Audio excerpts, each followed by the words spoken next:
Hello mga kaudi. Nasimulan na natin mag-review kanina. So mag-review naman tayo ng orbital sander. So itong ginawa kong review kanina na kay Dewalt at kay Lotus is pang ano lang, intro, kasi yung una kong intro na ginawa para sa kanila kaya hindi ko ma-edit kasi na-reformat ko pala yung yung SD card, so nawala yung isang video, so naggawa tayo ng panibagong video pero dinugtong ko na lang dun sa nauna kong ginagawang review dun sa dalawa. So natagalan bago ako kagawa ng review dahil sa masyado tayong busy, may mga dumang sale, so inuna natin yun. Ngayon araw review tayo ulit para hanggat wala pa akong ginagawa na na mga item. So ang re-review natin ngayon is for mga orbital sander na gamit dito. So marami nang dumaan na orbital sander dito, siguro mahigit 10 na. Orbital sander tsaka pangliha. Ito na rin. Sama na rin natin ito. Yeah. Okay.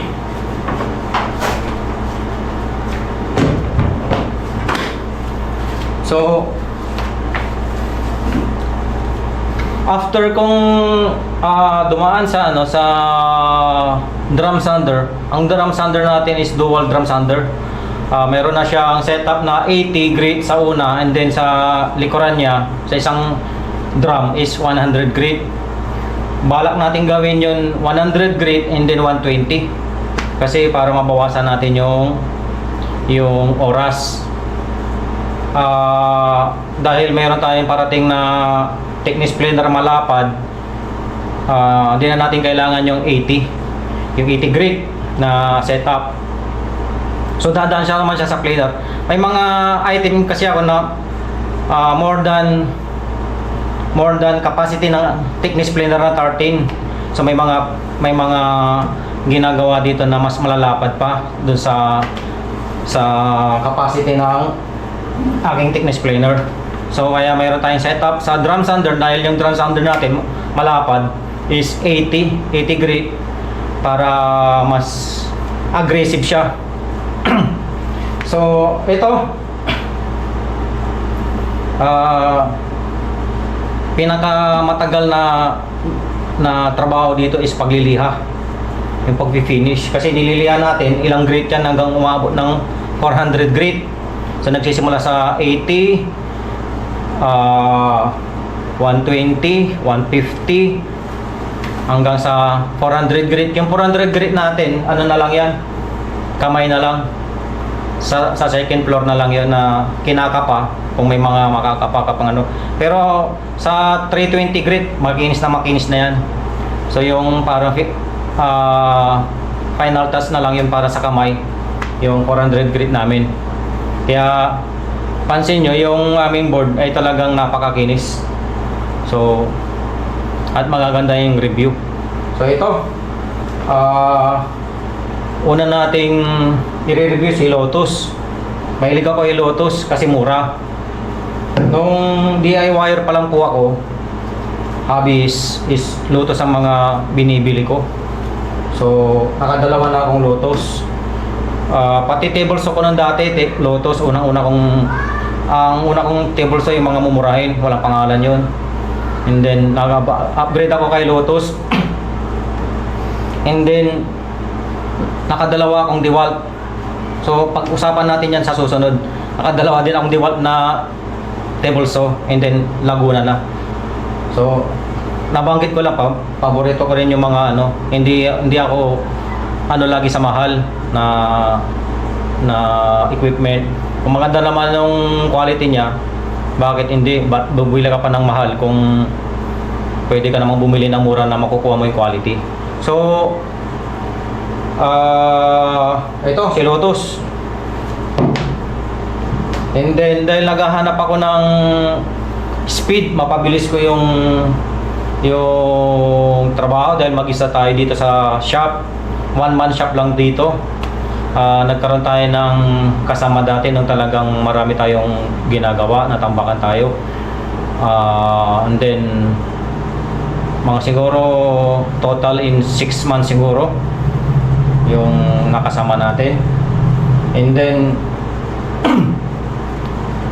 after ni Lotus, dahil naghahanap tayo ng nangalay yung mga daliri ko, hindi ko maiganon-ganon dahil sa tagal. And then nag-upgrade tayo ng DeWalt. Bago kay Lotus, meron din pala mas mura na binili ko dati, yung mga Work Pro tsaka MPT. So unang ano pa lang yun nung pumasok ako sa paggagawa ng mga board. Bumigay agad yun, sira agad yun. Ito si Lotus hanggang ngayon nagagamit pa rin siya. Mula nung nagsimula ako hanggang ngayon nagagamit. Hindi nag-switch tayo kay DeWalt kasi nga na-review ko to sa DeWalt. Tahimik daw. So yung nung masakit ang mga daliri ko na doon, hindi ko na makakopi dahil sa sobrang tagal. Nag-upgrade tayo kay DeWalt. Si DeWalt medyo mataas-taas ang presyo kaysa kay Lotus. Makakabili ka halos 3 nito sa pricing nila. So okay lang yun basta ma-resolve yung solution ko na resolve yung issue na sumakit yung daliri ko dahil sa sobrang vibration. Kapag kasi bago ka pa, hindi ka pa nakakagamit ng mga orbital sander, wala kang makikita ang diferensya or mali dun sa mga ginagamit mo kasi wala ka pang mai-compare eh. So maganda tong review na ito para masabi ko sa inyo kung ano yung mga maganda talaga. So hindi naman sa akin to mga walang naka-sponsor dito para masabi ko lahat yung gusto ko. Bilhin natin to sa binili natin sa sarili nating pera. So walang magdidictate sa atin kung anong sasabihin natin. Si Lotus magalaw.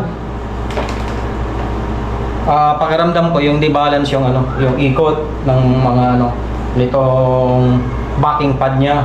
So kapag sinuwits mo, binitawan mo, lalayo yan. Di magalaw. So yung vibration ina-absorb ng kamay natin yan kahit mag-gloves tayo. So nag-upgrade tayo kay DeWalt. Bumili tayo agad ng 2 nito. Tapos ang isa nito kaya wala na dito dahil binenta natin. Minsan nagkukulang tayo ng budget dahil nagnais tayong bumili ng mga mas high-end na ng mga equipment. Kinakapos tayo sa budget and then nagbebenta tayo ng mga hindi na natin ginagamit. So yung mga yan meron pa nga tayo. After ito si DeWalt, nagamit ko to. Okay naman siya. Okay dun sa purpose na parang si Lotus lang din. Pero ang vibration niya nawala. Yung pananakit ko ng kamay nawala. So sabi ko, stick na ako dito kay DeWalt. So dumating ang time na talagang naghahanap ako ng speed dahil nga one man shop tayo dito at dumadami ng demand. So mayroon ako nakita na pistol binibenta sa marketplace. So binili natin yon. So nung nabili natin yon, mahal yun. Tsaka 150 mm yun. Ito kasi 125 lang lang yung backing pad nila. Ganun din si Lotus 125 mm. So si pistol, ganito yun, ganito itsura niya. Green. And then ganito rin. 17 holes ang sinasalpak ko na liha. So nung napansin ko, siguro kaya binenta yun ng tumitigil. So bago siya, hindi ko na siya ginamit nang tumitigil. Binala ko nang ibenta para mabenta ko pa siya. Parang bago pa rin. Hindi ko alam kung anong dahilan bakit tumitigil siya. So, pero napansin ko ang napabilis ko ang trabaho. Napabilis ko ng siguro, kung nagliliha ako dati ng board na 10, kung tatagal ako doon ng 2 oras, magagawa ko na lang siya na 1 oras. Ganon kabilis. Yung malilit lang na ating board, hindi pwede sa malalaki. Kaya naman sa malalaki, pero nakatipid tayo ng 50% ng oras. Yun ang gusto ko lang i-point. And then nakakita ko to sa kakanood natin yung YouTube, kaka-review, dahil gusto natin mapabilis yung trabaho natin. Ni-review ko to si Flex. Si Flex pala siya yung gumawa ng angle grinder. Siyang original na gumawa ng angle grinder. Siyang unang-unang nag-invento. Si Flex na brand. So si Flex is German din, katulad ng pistol. Mas mura siya. Pero sa eBay nasa 25 to 30 yung price nito. So nakita ko to sa Lazada. So ang price niya swerte 10,000 lang. So tapos ang performance niya para sa akin lang dinaig niya si pistol. Sa presyo, sa price is talagang panalo ako rito. Dahil yun nga, nakatipid na ako ng 50% doon sa oras. That's 150. And then yung brushless ito, unang-una, kaya ako nagustuhan din to, katulad din siya ng pistol na low profile. And then 150, hindi siya magalaw. And then mabilis sa trabaho. Hindi siya magalaw, hindi mainit. So si DeWalt, hindi nga rin siya magalaw, pero umiinit at matagal kung itapos ang trabaho. Dahil pag diniin ko talaga to,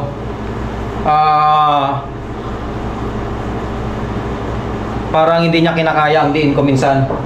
So dahil nagmamadali tayo. And then 280 watts to ito 400 watts. Ang kagandahan din nito, kaya mabilis siyang makatapos ng trabaho, dahil 5mm yung eccentric niya. Si Lotus nasa 2.5 o 2.8 yung sinasabi ang eccentric. Ang eccentric kasi yung paggalaw nito, hindi naman to kasi pivotal na zero talaga na nag-rotate sa zero, nagpa-pivot sa zero na hindi gumagalaw. So yung sinasabi ko eccentric, may galaw siyang ganyan, hindi lang ikot, may galaw siyang. So ito 5mm, kaya mas aggressive si Flex na 150. So tapos ko agad yung trabaho, na hindi naman nakompromiso yung quality. Ito naman si belt sander, si Dongjing yan. Sabi ng supplier, siya rin ang nagsasubcon ng Makita. So kung ano yung quality ng Makita, makikita rin daw dito sa Dongjing na yan. So noong wala pa akong drum sander, yan ang gamit natin sa pagpe-plane. So nung nag-production na tayo, hindi na siya makahabol. And then siya talaga, napakalakas niya. Mapapagod kang gamitin yan. Hihilain ka talaga. Hihilain ang buong katawan mo. Nagkaroon din tayo ng pneumatic na orbital sander din.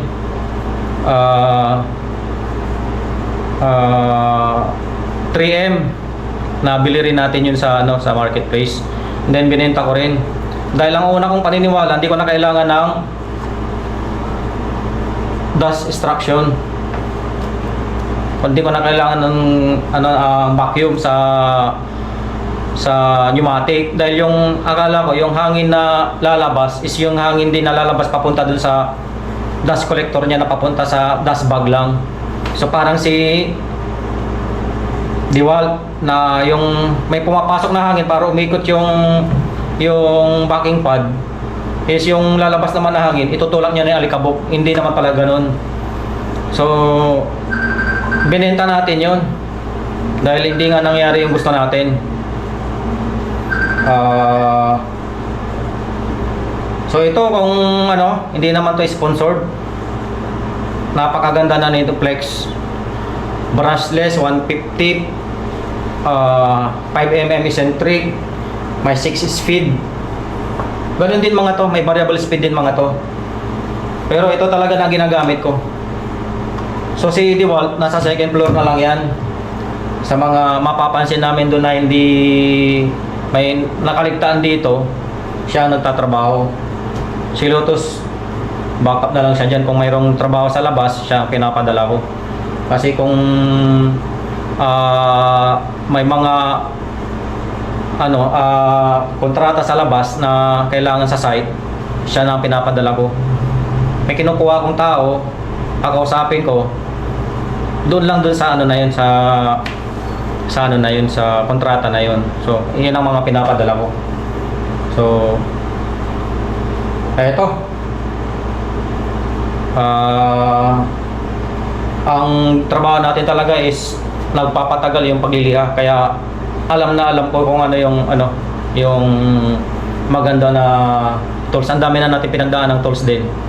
So si Flex matibay, ang tibay, subok na talagang grabe ang pagdidiin ko dito. Hindi naman siya sponsored dito. Napakatibay niya. Grabe ang pagdiin ko dyan pag nagmamadali ako. Ayan.